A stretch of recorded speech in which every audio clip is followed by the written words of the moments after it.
morning, sixth graders. Welcome to Mrs. Ramirez class. Today, as I told you yesterday, I'm going to make a quick review of the topic we had yesterday in math. In math, yesterday you learned how to add fractions with different denominators. I'm going to make a quick view, or a quick review on this topic because I sense that you have some doubt about this topic, or you haven't understood very well. Okay, I'm going to explain the exercise of page 94, exercise C. I'm going to explain this exercise, and I hope with this explanation your understanding will be better than yesterday. Okay. I'm going to solve this addition of fraction with different denominator. Okay, the first step I do is change, or convert the mixed fraction into improper fraction. How do I do this? Okay, I multiply 1 times 4 plus 1. 1 times 4 is 4 plus 1, 5, 4 plus 3 times 6, 18 plus 5. 3 times 6, 18 plus 5, 23. 6 plus 1 times 12, 12 plus 7, 19. 12. Okay, this is the first step I do to add fraction with different denominators, and these are mixed fraction. Okay, what is the next step? Find the LCD of 4, 6, and 12. In this case, remember that you have to do a prime factorization.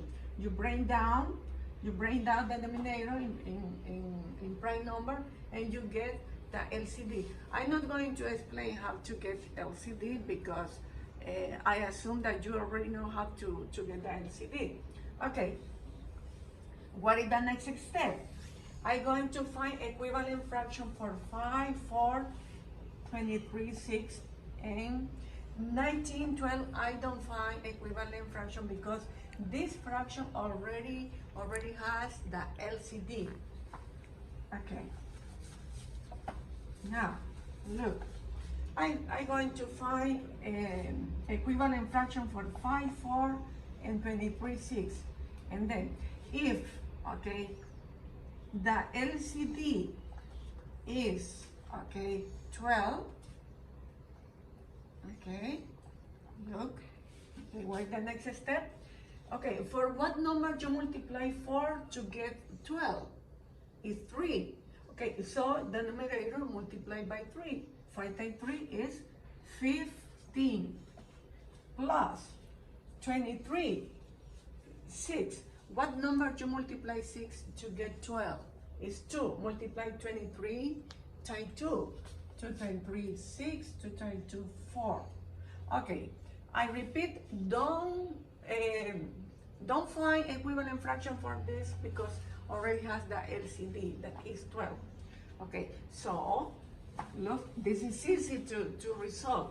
So if you see, all the fractions have the same denominator. If all the fractions have the same denominator, you can add easily.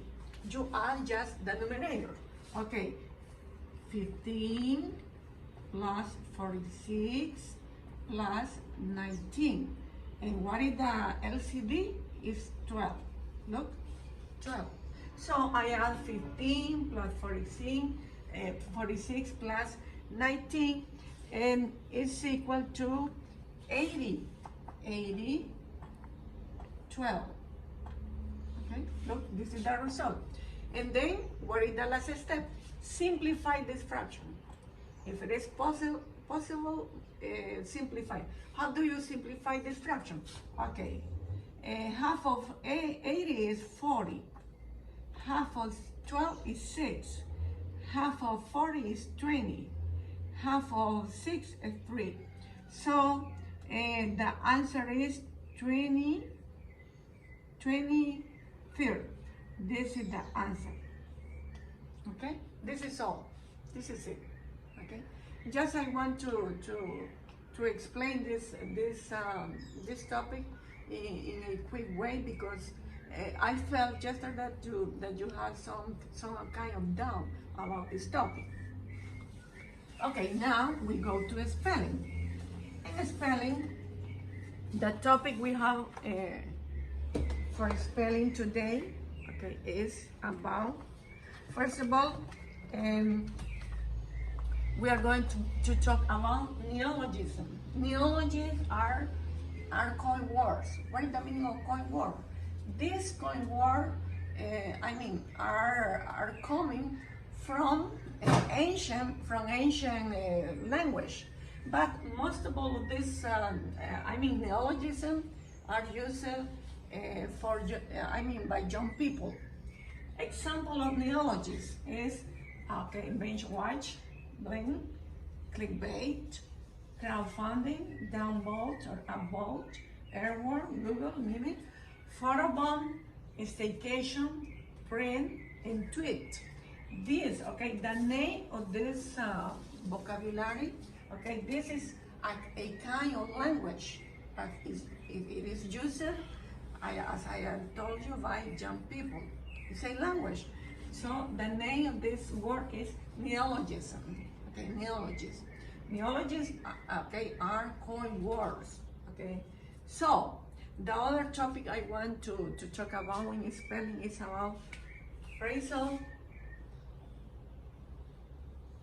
Phrasal verb. What are phrasal verbs?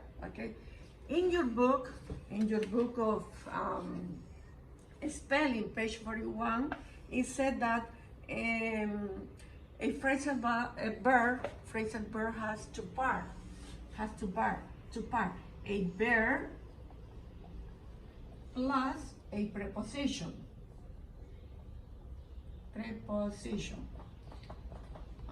Look, I repeat, a phrasal verb has two parts, or is made up of two parts, a verb plus a preposition. And some of those phrasal verbs are separable.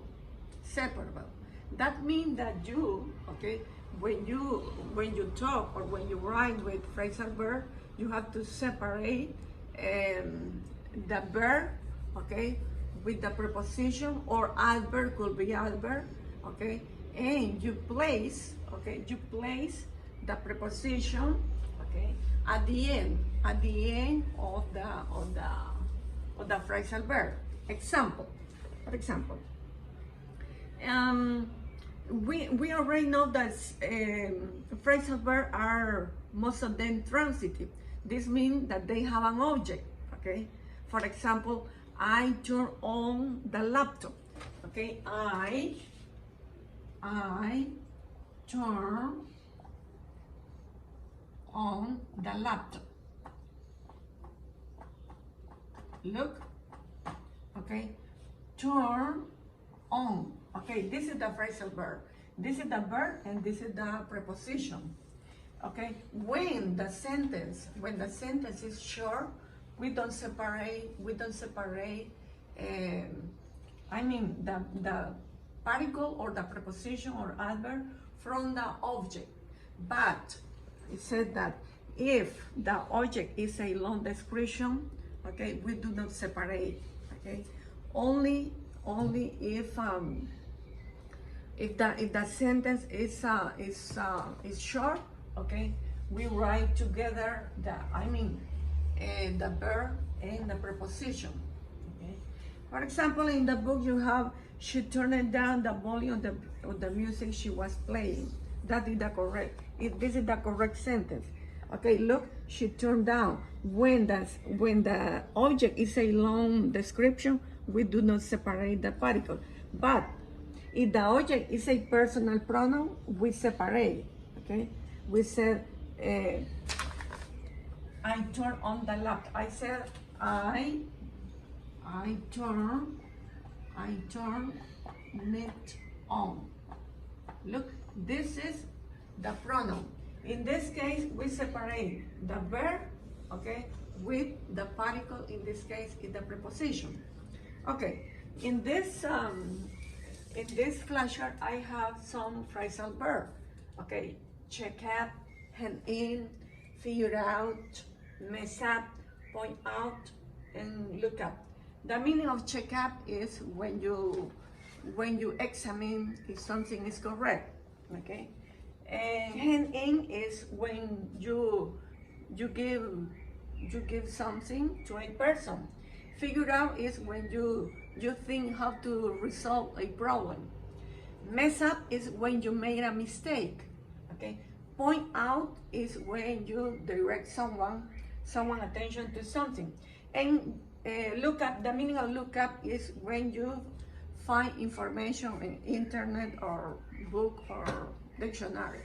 That is the meaning. Okay. We go to these pages. Okay. In this page you have further practice with neologism and phrasal verbs. I want you to look at this pages. Page 42 and 43 is more practice with neologisms and phrasal verbs. Okay, and the homework for today will be you look at the meaning of this neologism. On page 40 you have the meaning of some of them, but the other meaning you can find in language book. Okay, this is the homework. Find the meaning of this neologism. Okay, and this word should be done in your notebook, in a spelling notebook. Okay, thank you very much for your attention. I hope you have understood how to add fraction with different denominator. Remember that this is easy. Just follow the step. What are the steps? If you are adding, okay, mixed fraction, change the mixed fraction into improper fraction, and then find the LCD, find equivalent fraction, add the numerators, and then simplify. That is the procedure to resolve addition with different denominator. Okay, thank you very much. Goodbye.